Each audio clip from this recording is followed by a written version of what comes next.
서당에서 배운 진짜 공부법 154페이지부터 160페이지까지.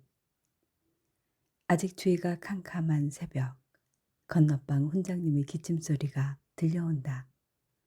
그 소리를 들은 옆방의 제자들은 눈을 부비고 일어나 자리에 앉는다.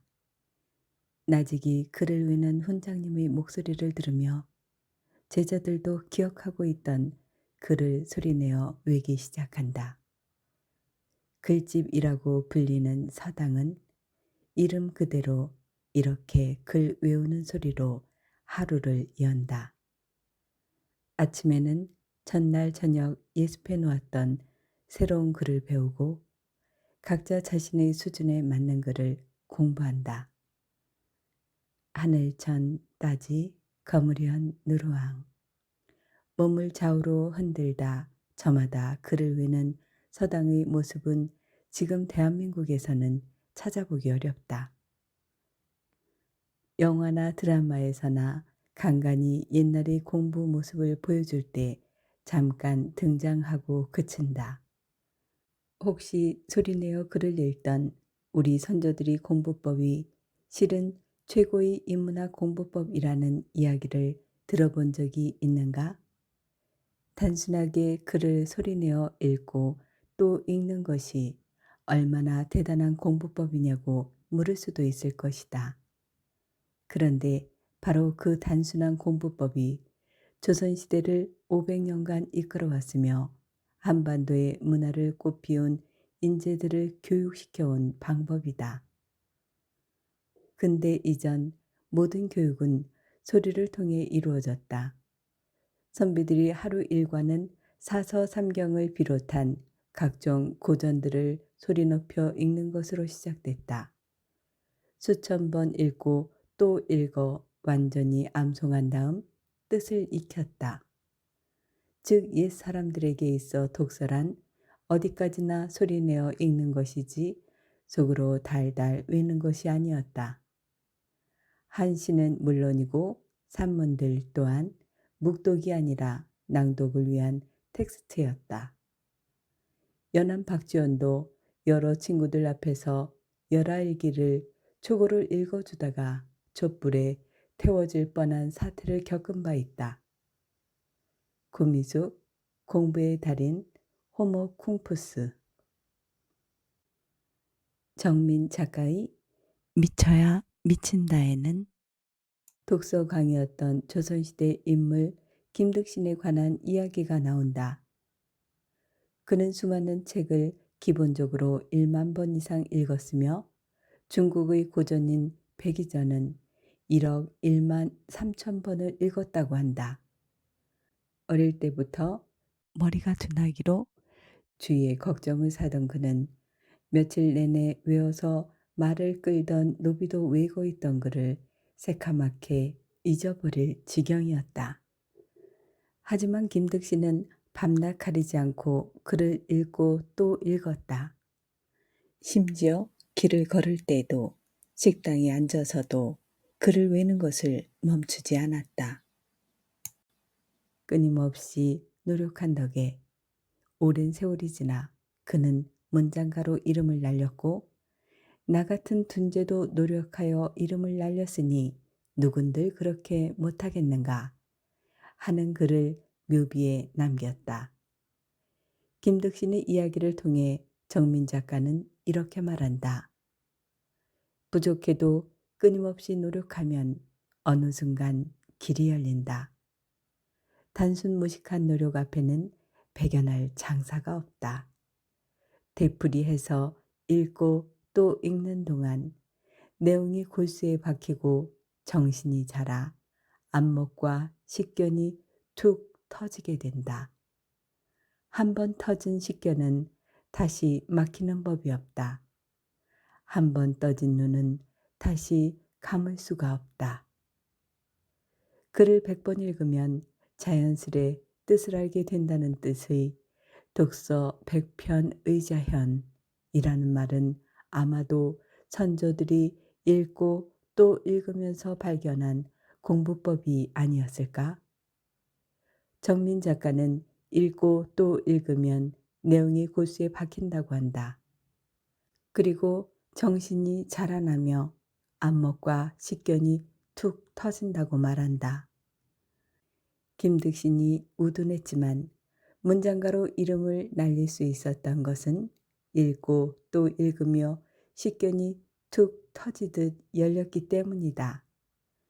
이렇게 우리 선조들의 안목을 열어준 공부법은 바로 성독법이다. 성독은 글에 장단과 강약이 들어간 가락을 띠면서 읽는 것이다. 마치 노래를 하듯 감정을 실어서 글을 읊는 것이다.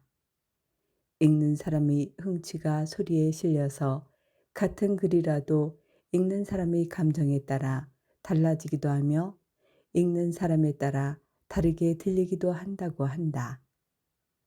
현재는 성독이란 말이 거의 쓰이지 않고 이 자리를 암송 또는 낭독이 대신하고 있다. 낭독은 물리가 트이는 공부 비법.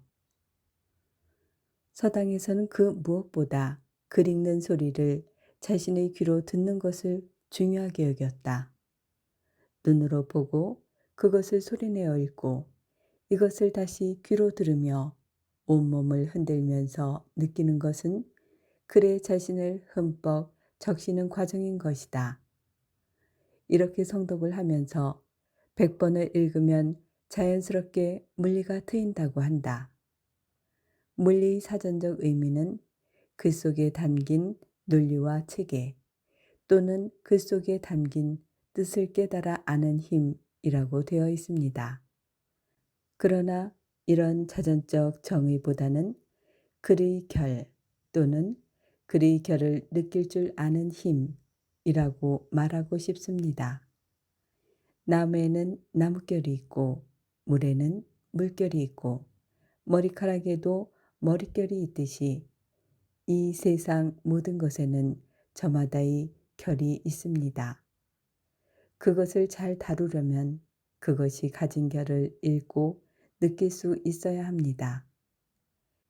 100번의 성독을 통해 암송하는 것은 바로 글이 가진 결들을 읽어내는 안목을 기르기 위한 반복적인 훈련의 과정이었던 것입니다.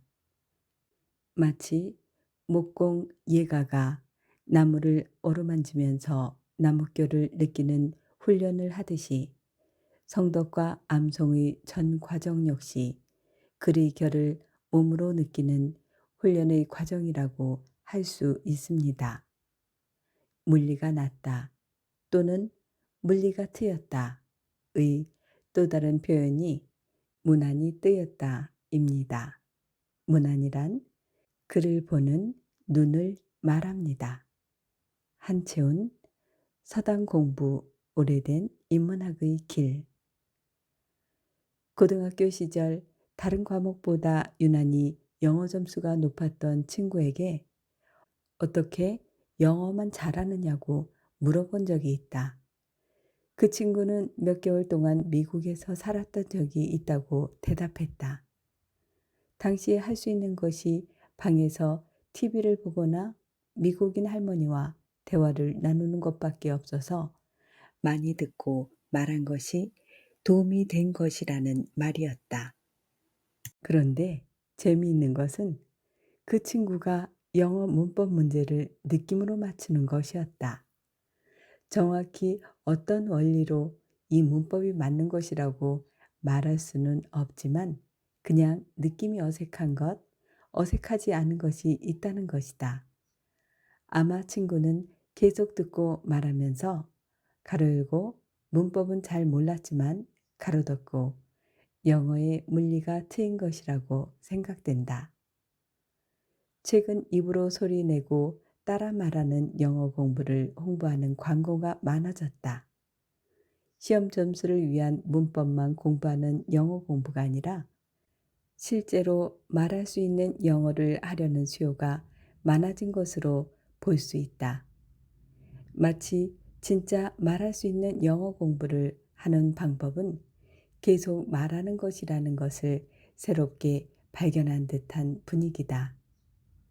언어를 잘할 수 있는 방법은 모국어를 하는 것처럼 듣고 따라 말하기를 반복하는 것이다. 묵독을 하며 영어 문법을 외우는 것이 아니라 낭독을 하면서 말하기를 하는 영어 공부는 서당의 낭독 독서와 닮아 있다. 가장 단순하지만 말하기 위해 말하는 연습을 하는 것은 본질을 꿰뚫는 가장 확실한 방법이다. 다양한 연구를 통해서 한국인보다 더 한국에 대해 잘 아는 박노자 교수가 한국어를 공부한 방법이 바로 이것이었다. 북한에서 러시아로 들어오는 노동신문, 춘향전 등을 몽땅 큰 소리로 외웠으며 이런 방식으로 노르웨이어, 중국어, 한문에다 산스크리트어까지 익혔다고 한다. 세상에 대단한 공부 비법이라는 것은 없을지도 모른다. 단순하지만 솔직한 감정의 표현이 더 마음에 와닿는 것처럼 진짜 공부도 단순하게 꾸준한 노력을 하는 것이다. 그 단순한 방법은 정말 단순하다. 바로 공부할 내용을 10번이고 100번이고 소리내어 읽고 또 읽는 것이다. 우공이산이라고 우둔해 보여도 끊임없이 노력을 하는 사람은 마침내 산을 옮긴다. 우둔한 이가 어려운 시도를 하겠는가? 누구나 할 수 있는 쉬운 것을 꾸준히 하는 것이다. 진짜 공부는 바로 이런 것이다. 바로 이렇게 하는 것이다. 공식이나 문법만 달달 외워 답 하나 더 맞추는 것이 아니라 물리가 트이고 문안이 열리고 식견이 툭 터지는 것이다. 과거보다 더욱 복잡해지고 빠르게 변화하는 세상에 살면서 10번, 100번 읽고 외우기, 공부를 요구한다면 미치광이 소리를 들을지도 모른다. 하지만 그럴수록 더 낭독 공부법을 해야 한다. 한번 식견이 열린 사람과 식견이 열리지 않은 사람의 삶이 다를 수밖에 없기 때문이다. 영어 하나에 능통하는 방법도 결국 꾸준히 말하고 또 말하는 것이지 않은가? 진가록의 낭독 독서법 중에서 우둔해 보여도 끊임없이 노력을 하는 사람은 마침내 산을 옮긴다고 하는 우공이산. 우공이산을 해본 적이 있는지 생각해 봅니다.